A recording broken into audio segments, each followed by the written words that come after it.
کئی سال پہلے کی بات ہے۔ یہ واقعہ میرے ایک دوست نے سنایا تھا۔ چچا احمد خان جس ادارے سے وابستہ تھے، وہاں دوسری عالمی جنگ کی ہندوستانی فوج کے میجر ریٹائرڈ بھی ملازم تھے، جو بائیں ہاتھ سے ٹنڈے تھے، یعنی ان کا بایاں ہاتھ نہیں تھا، کٹا ہوا تھا۔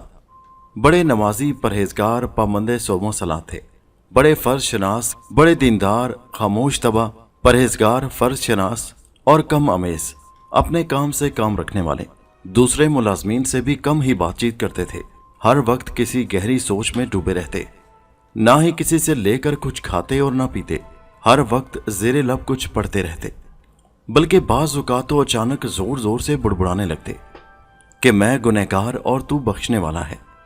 ان کا یہ رویہ دوسروں کے لیے بڑا حیران کن تھا، لیکن ہمارے چچا جان کے ساتھ ان کی کچھ ہم مزاجی تھی، اس لیے ان سے مختصر سی بات چیت ہوتی رہتی تھی۔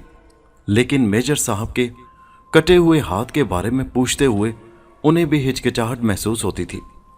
ایک دن چچا جان نے جب میجر صاحب کو خوشگوار موڈ میں دیکھا تو یہ ذکر چھیڑ دیا اور جرأت کرتے ہوئے ان سے آخر پوچھ لیا، میجر صاحب، اگر آپ کو ناگوار نہ گزرے تو کیا میں پوچھ سکتا ہوں کہ آپ کا بایاں ہاتھ کیسے کٹا تھا؟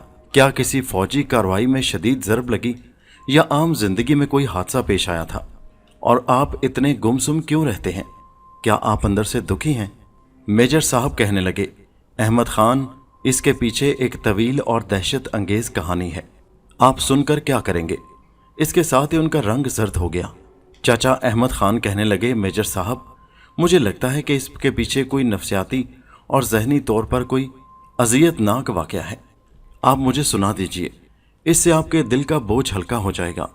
میجر صاحب کہنے لگے، میں نے آج تک اس ہاتھ کے کٹنے یا اپنے ہاتھ کو خود کاٹنے کا واقعہ آج تک کسی کو نہیں سنایا، میں آج آپ کو سنائی دیتا ہوں، شاید آپ کے لیے اس میں کوئی غور و فکر اور عبرت کا سامان موجود ہو۔ جیسا کہ آپ جانتے ہیں کہ 1939 میں دوسری جنگ عظیم کا آغاز ہوا تھا۔ ان دنوں میری ڈیوٹی برما اور آسام کے علاقوں میں تھی۔ انگریزی اور فرانسیسی فوجیوں کی بری طرح پٹائی کی گئی، کلکتہ اور آسام پر بھی بمباری ہوئی، جس سے وہاں بھگدڑ مچ گئی۔ لوگوں نے شہروں سے اندرون ہند کی طرف محفوظ علاقوں میں بھاگنا شروع کر دیا۔ برما میں بھی فوج نے ہتھیار ڈال دیے۔ جرنیلوں نے فوجیوں سے کہہ دیا تھا کہ جو لوگ فرار ہو سکتے ہیں وہ فرار ہو جائیں، انہیں ایسا کرنے کی اجازت ہے، یا اپنی فوج کے آسام میں واقع بیس کیمپ میں رپورٹ کریں یا اپنے فوجی دستوں سے رابطہ کرنے کی کوشش کریں۔ لوگ بے سر و سامانی کے عالم میں اپنی جانیں بچا کر بھاگ نکلے تھے۔ اسی افراتفری اور ہڑبونگ کے دوران میری رجمنٹ کا ایک سکھ فوجی نہال سنگھ اور میں گھوڑوں پر سوار ہو کر نکلے۔ بہت اندھیری رات تھی، ہم برما کے محاذ سے سرپٹ بھاگ نکلے۔ برما گھنے اور تاریک جنگلوں کا خطرناک ملک ہے، جن میں سے گزرنا بڑا ہی دشوار تھا۔ جنگلی درندوں کے ہر وقت حملہ کرنے کا دھڑکا لگا رہتا، راستے نامعلوم بلکہ ناپید تھے۔ بہرحال ہم نے اندازے سے اپنے وطن ہندوستان کا رخ کیا، جہاں ابھی تک انگریزوں کا تسلط برقرار تھا۔ ہم جنگلوں میں راستے کانٹتے چھانٹتے چلے جا رہے تھے، دنوں کی گنتی تھی نہ راتوں کا شمار، اور رہا کھانے پینے کا سامان تو وہ ختم ہوتا جا رہا تھا۔ جنگلی پھلوں اور ندی نالوں کے پانی پر گزارا ہونے لگا۔ بعض دفعہ خطرناک درندوں اور زہریلے سانپوں سے بھی واسطہ پڑا، لیکن ہم ان سے بچ کر آگے بڑھتے رہے۔ ایک دن ہم ایک ایسی جگہ پہنچے جہاں پر ہمیں سامنے ایک خوفناک اور بہت بڑا قبرستان دکھائی دیا، اور وہ جگہ بہت کھلی تھی۔ 25-30 قبریں وہاں پر موجود تھیں، اور آس پاس کہیں کوئی آبادی کا نام و نشان تک نہ تھا۔ ارد گرد ہر طرف ویرانہ تھا، کسی ذی روح کا وجود نہیں تھا۔ یہاں کے مکین یا تو مر کھپ چکے تھے یا پھر جنگ کے خطرات کی بو سونگ کر کہیں دور محفوظ مقامات پر چلے گئے تھے۔ شکستہ، ویران اور زمین دوز جھونپڑیوں میں ہو کا عالم تھا۔ ہم نے وہاں پر کھانے پینے کی چیزیں تلاش کی، ادھر ادھر بھٹکے، مگر کچھ نہ ملا۔ مایوس ہو کر ہم اپنے راستے پر چل دیے کہ اچانک ہماری نظر ایک شکستہ قبر پر پڑی، جس میں سے ایک لاش دکھائی دے رہی تھی۔ لاش بہت گلی سڑی تھی، کہیں کہیں سے لاش سلامت بھی تھی، اور حیرت انگیز اور خوفناک بات یہ تھی کہ اس لاش کے اوپر ایک چھوٹے کچھوے کے سائز کے برابر ایک بچھو بیٹھا ہوا تھا، جو اسے بار بار ڈنک مار رہا تھا، اور لاش کے منہ سے خوفناک چیخوں کی آوازیں نکل رہی تھیں، جو ماحول کو بڑا ہی دہشت ناک بنا رہی تھی، جو زندہ انسانوں کو دہلانے بلکہ بے ہوش کرنے کے لیے کافی تھی۔